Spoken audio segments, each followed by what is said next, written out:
बेवफाई नहीं करने का, बेवफाई। युवक के सिर पर चढ़ा इश्क का ऐसा खुमार, लड़की के मना करने पर मिनटों में उसका गला दिया उतार। उत्तराखंड के बाद जबलपुर की धरती हुई लाल। आखिर प्यार के नाम पर कब तक लड़कियां यूं ही होती रहेंगी शिकार। हत्या के इतने दिनों बाद भी पुलिस के हाथ अब तक खाली। कब होगी उस हत्यारे की गिरफ्तारी जिसने एक परिवार की खुशियां ही खत्म कर डाली। अभी महज कुछ ही महीने बीते हैं जब हमने उत्तराखंड के ऋषिकेश में एक ऐसा भयानक हत्याकांड देखा था जिसने उत्तराखंड समेत पूरे हिंदुस्तान को झकझोर कर रख दिया था।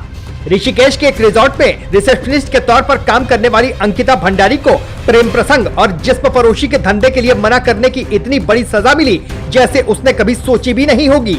आधी रात को ऋषिकेश में बीजेपी नेता के बेटे और रिजॉर्ट के मालिक द्वारा अंकिता की हत्या कर दी गई, जिसके बाद इस मुद्दे ने तूल पकड़ा और उत्तराखंड की पब्लिक सड़कों पर उतर आई। सरकार और प्रशासन ने कार्रवाई के नाम पर खाना पूर्ति की और पीड़ित परिवार को मुआवजा देकर उनके जख्म भरने की कोशिश की। हालांकि एक ऐसा जख्म था जिसे शायद ही जिंदगी में कभी कोई भर पाए। हालांकि कुछ उम्मीदें जरूर बंधी थी, पुलिस प्रशासन इस घटना से कुछ सबक लेगा, लेकिन ऐसा होता हुआ बिल्कुल भी दिखाई नहीं दे रहा है। एक ऐसी ही घटना मध्य प्रदेश के जबलपुर से सामने आई है जिसने फिर से उन्हीं सवालों को जन्म दे दिया है जो अंकिता भंडारी हत्याकांड के बाद उठे थे। गुजरात के रहने वाले अभिजीत पाटीदार ने जबलपुर के मेखला रिजॉर्ट में बेवफाई का आरोप लगाते हुए अपनी प्रेमिका की गला काटकर दर्दनाक हत्या कर दी। हद तो तब हो गई जब उस सिरफिरे आशिक ने गला काटने का वीडियो बनाया जिसमें महिला तड़पती हुई दिखाई दे रही थी। हत्यारा हत्या को अंजाम देकर रिजॉर्ट से भागने में कामयाब रहा और रिजॉर्ट प्रशासन और पुलिस प्रशासन को इसकी भनक तक नहीं लगी, जिसके चलते उस महिला की दुखद मृत्यु हो गई। जब पुलिस को इस बात की खबर लगी तो पुलिस प्रशासन मौके पर पहुंचा और रिजॉर्ट के कमरा नंबर 5 में जो देखा उसे देखकर आंखें खुली की खुली रह गई। युवती का पूरा शरीर खून से लहूलुहान पड़ा हुआ था और उसकी दुखद मौत हो चुकी थी। पुलिस की प्राथमिक जांच में यह सामने आया, अपराधी ने जिस अभिजीत पाटीदार की फर्जी आईडी का इस्तेमाल करके कमरा बुक करवाया था वो फर्जी आईडी थी।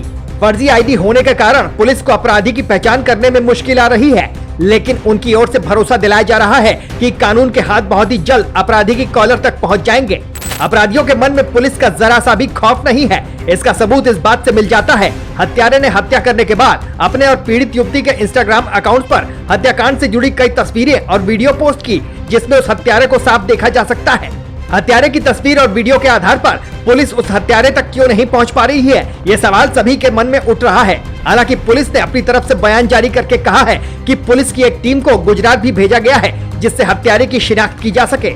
आपको बता दें कि लड़की बरेली क्षेत्र की रहने वाली थी जो शहर में ब्यूटी पार्लर का काम करने के लिए आई थी। इस पूरे हत्याकांड पर परिवार वालों ने पुलिस को बताया कि युवती आखिरी बार दिवाली पर घर आई थी और ब्यूटी पार्लर का काम करने की बात कहकर वो वापस चली गई थी।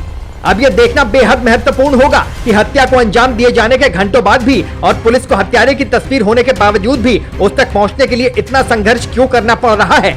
आखिर कब तक वो हत्यारा पुलिस की गिरफ्त में होगा।